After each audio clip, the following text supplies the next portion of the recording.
പ്രിയ സുഹൃത്തുക്കളെ, എല്ലാവർക്കും നമസ്കാരം. ജീവിതത്തിൽ പഠിച്ച ചെറിയ പാഠങ്ങൾ എന്ന സീരീസിലേക്ക് നിങ്ങളെ വീണ്ടും സ്വാഗതം ചെയ്യുന്നു. ജീവിതം നമ്മയെല്ലാം ഒരേ സാർവത്രിക തത്വങ്ങൾ തന്നെയാണ് പഠിപ്പിക്കുന്നത്. പക്ഷേ അതിന്റെ ക്ലാസും പരീക്ഷയും തികച്ചും അപ്രതീക്ഷിതമായ സമയത്തും സാഹചര്യത്തിലും ആയിരിക്കുമെന്ന് മാത്രം. ഒരു പക്ഷേ നമുക്ക് ഓരോരുത്തർക്കും വേണ്ടി മാത്രം പ്രത്യേകം തയ്യാറാക്കിയ പാഠങ്ങളാണെന്ന് തോന്നാം. മനുഷ്യബന്ധങ്ങൾ കെട്ടിപ്പടുത്തുന്നതിൽ പ്രധാനപ്പെട്ട ഒരു സവിശേഷതയെക്കുറിച്ചാണ് ഇന്ന് ഞാൻ സംസാരിക്കാൻ ആഗ്രഹിക്കുന്നത്. വളരെ ലളിതമായ ഒരു കാര്യമാണ്, പക്ഷേ ഇത് പഠിച്ചെടുക്കാൻ ഞാൻ ഒരുപാട് സമയമെടുത്ത ഒരു പാഠമാണ്. നിങ്ങൾക്ക് ഒരാളെ ഇഷ്ടമല്ലെങ്കിൽ അത് അവർ അറിയേണ്ട യാതൊരു ആവശ്യവുമില്ല. സത്യം പറഞ്ഞാൽ നമ്മൾ കണ്ടുമുട്ടുന്ന എല്ലാവരെയും ഒരുപോലെ ഇഷ്ടപ്പെടുക എന്നത് അസാധ്യമാണ്. ചിലപ്പോൾ അത് അവരുടെ പെരുമാറ്റം കൊണ്ടാകാം, ചിലപ്പോൾ അവരുടെ ബോഡി ലാംഗ്വേജ് ആവാം, പറയുന്ന സ്വരം കൊണ്ടോ രീതി കൊണ്ടോ ആവാം, അല്ലെങ്കിൽ നമുക്ക് തന്നെ മനസ്സിലാവാത്ത ഏതെങ്കിലും ഒരു വൈബ് കൊണ്ടാകാം. കമ്പനിയുടെ ഏതെങ്കിലും പരിപാടിയിലോ കുടുംബ സംഗമത്തിലോ ഉത്സവ സ്ഥലത്തോ അല്ലെങ്കിൽ ഒരു പ്രാർത്ഥനാ യോഗത്തിലോ വെച്ച് നമ്മൾ ഒരാളെ കാണുന്നു. അല്പനേരത്തെ സംസാരത്തിന് ശേഷം നമ്മുടെ ഉള്ളിൽ ആ വ്യക്തിയുമായി നമ്മൾ ഒട്ടും പൊരുത്തപ്പെടുന്നില്ല എന്ന് നമുക്ക് തോന്നും. അല്ലെങ്കിൽ കുറെ കാലത്തെ പരിചയത്തിന് ശേഷവും ആവാം. ഇതിന്റെ നേരെ വിപരീതവും സത്യമാണ്. ചിലരെ കാണുമ്പോൾ അവരെ പരിചയപ്പെട്ടിട്ട് അധികം താമസിയാതെ തന്നെ നമുക്ക് വലിയൊരു ആത്മബന്ധവും സുരക്ഷിതത്വവും തോന്നും.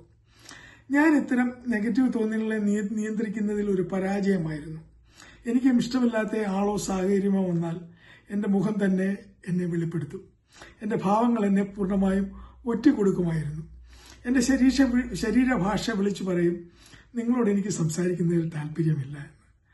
പലരോടും ഞാൻ വളരെ മൂർച്ചയേറിയതും ദയയില്ലാത്തതുമായ വാക്കുകൾ പറഞ്ഞു പോയ നിമിഷങ്ങൾ ഞാൻ ഇന്നും ഖേദത്തോടെ ഓർക്കുന്നു.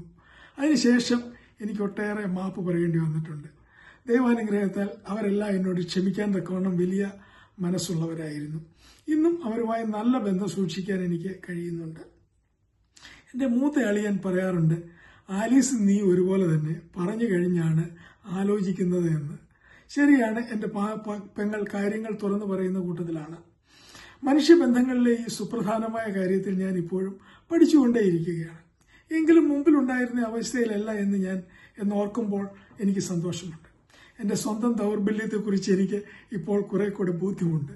അത് തന്നെ വിജയത്തിന്റെ പകുതി ദൂരമാണ്. ഇന്നലെ എൻ്റെ തന്നെ മരുന്ന് എനിക്ക് തിരിച്ചു കിട്ടി. ഞാൻ അടുത്ത ഒരു സ്കൂളിൽ കുട്ടികളെ ട്യൂട്ടർ ചെയ്യാൻ പോകും. ഇന്നലെ എൻ്റെ പുറകിൽ ഒരു ടീനേജ് പ്രായക്കാരി ഉറച്ചു പറയുന്നത് കേട്ടു, ഈ വരട്ടു വയസ്സിനെ എന്തിനാണ് ഇവിടെ കൊണ്ടുവന്നിരിക്കുന്നത്? ഞാൻ കേട്ട ഭാവം നടിക്കാതെ നടന്നു നീങ്ങി. എന്നാൽ ഈ കാര്യത്തിൽ തികച്ചും വിദഗ്ധരായ എൻ്റെ ചില സുഹൃത്തുക്കളെ ഞാൻ ശ്രദ്ധിക്കാറുണ്ടായിരുന്നു. എൻ്റെ അളിയൻ ആ കൂട്ടത്തിൽപ്പെട്ട ഒരാളാണ്. വളരെ ബുദ്ധിമുട്ടുള്ള സ്വഭാവക്കാരായ ആളുകൾ നിറഞ്ഞ ഒരു മുറിയിൽ പോലും ഒരു നയതന്ത്രജ്ഞന്റെ ചാതുര്യത്തോടെ മാന്യതയോടെ പെരുമാറാൻ അവർക്ക് കഴിഞ്ഞിരുന്നത് ഞാൻ ശ്രദ്ധിക്കുമായിരുന്നു. ഉള്ളിൽ അവർക്ക് ആ വ്യക്തിയോട് വിയോജിപ്പുണ്ടാകാം, പക്ഷെ പുറമെ അവർ തികച്ചും ശാന്തരും സൗമ്യരുമായിരിക്കും. അവിടെയാണ് ഏറ്റവും പ്രധാനപ്പെട്ട ആ വ്യത്യാസം നാം തിരിച്ചറിയേണ്ടത്. നമ്മുടെ വിയോജിപ്പ് പുറത്ത് കാണിക്കാതിരിക്കുന്നത് ഒരു കപടതയോ അഭിനയമോ അല്ല, അത് ഡീസൻസിയാണ്. ഒരാൾ നമ്മുടെ താല്പര്യങ്ങൾക്ക് അനുയോജ്യനല്ല എന്ന് കരുതി അയാൾ ഒരു മോശം മനുഷ്യനാകുന്നില്ല എന്ന് തിരിച്ചറിയുന്നതാണത്. അവരും നിങ്ങളെപ്പോലെ തന്നെ തനതായ വ്യക്തിത്വമുള്ളവരാണ്. ഇതിനെയാണ് നാം വൈകാരിക പക്വത അല്ലെങ്കിൽ ഇമോഷണൽ മെച്യൂരിറ്റി എന്ന് പറയുന്നത്. മറ്റുള്ളവരുടെ മനുഷ്യത്വത്തെ മാനിക്കാനുള്ള കഴിവ്. സത്യത്തിൽ ബന്ധങ്ങളിൽ ഏറ്റവും ആവശ്യമുള്ള ഒരു ഗുണവും ഇത് തന്നെയാണ്. ഇന്ത്യയുടെ മുൻ രാഷ്ട്രപതിയായിരുന്ന ഡോക്ടർ എസ് രാധാകൃഷ്ണനെ കുറിച്ച് എല്ലാവരും ഓർക്കുന്ന ഒരു സ്വഭാവമുണ്ട്. തന്റെ കയറ്റവും കടുത്ത വിമർശകരോട് പോലും അങ്ങേയറ്റത്തെ മാന്യതയോടെ പെരുമാറിയിരുന്ന വ്യക്തിയായിരുന്നു അദ്ദേഹം. അദ്ദേഹം പറഞ്ഞിട്ടുണ്ട്, മറ്റുള്ളവരോടുള്ള ബഹുമാനമാണ് സംസ്കാരത്തിന്റെ ആദ്യ പടികളിലൊന്ന്. തന്റെ വ്യക്തിപരമായ വിയോജിപ്പുകൾ ഉച്ചത്തിൽ വിളിച്ചു പറയാൻ അദ്ദേഹം തുനിഞ്ഞില്ല. പകരം തന്റെ പെരുമാറ്റത്തിന്റെ നിലവാരം ഉയർത്തുകയാണ് അദ്ദേഹം ചെയ്തത്. നമ്മുടെ നിത്യജീവിതത്തിൽ ഇത് നാം കാണാറുണ്ട്. ഒരു അധ്യാപികയ്ക്ക് എല്ലാ വിദ്യാർത്ഥികളുടെയും സ്വഭാവം ഇഷ്ടപ്പെടണമെന്നില്ല, എങ്കിലും അവർ എല്ലാവരോടും നീതിപൂർവ്വം പെരുമാറുന്നു. ഒരു മാനേജർക്ക് ടീമിലെ എല്ലാവരുടെയും വ്യക്തിത്വം ഇഷ്ടമാകണമെന്നില്ല, എങ്കിലും തന്റെ പ്രൊഫഷണലിസവും നിഷ്പക്ഷതയും നിലനിർത്തുന്നു.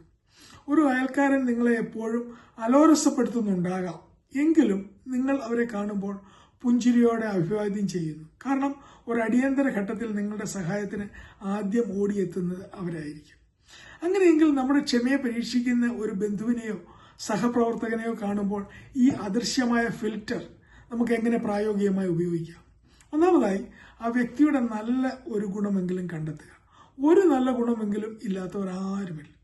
ചിലപ്പോൾ അവർ അനാവശ്യമായി പരദൂഷണം പറയുന്നയാളായിരിക്കാം. പക്ഷേ അവർ അങ്ങേയറ്റം കഠിനാധ്വാനി ആയിരിക്കാം. ആ കഠിനാധ്വാനത്തിൽ മാത്രം ശ്രദ്ധ കേന്ദ്രീകരിക്കുക. അത് ആ വ്യക്തിയോടുള്ള നിങ്ങളുടെ ഉള്ളിലെ ദേഷ്യം കുറയ്ക്കാൻ സഹായിക്കും.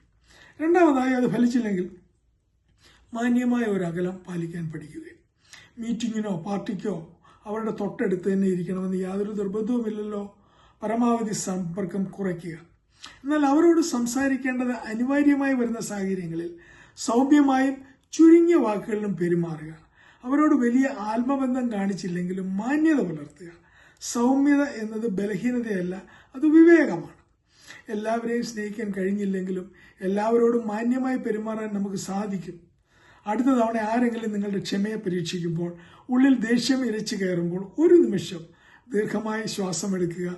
ഓർക്കുക, നമ്മുടെ പക്വത അളക്കേണ്ടത് നമ്മൾ നമ്മുടെ പ്രിയപ്പെട്ട സുഹൃത്തുക്കളോട് എങ്ങനെ പെരുമാറുന്നു എന്നതിലല്ല, മറിച്ച് നമ്മുടെ ക്ഷമയെ പരീക്ഷിക്കുന്ന മനുഷ്യരെ എത്രത്തോളം മനോഹരമായും മാന്യമായും കൈകാര്യം ചെയ്യുന്നു എന്നതിലാണ്.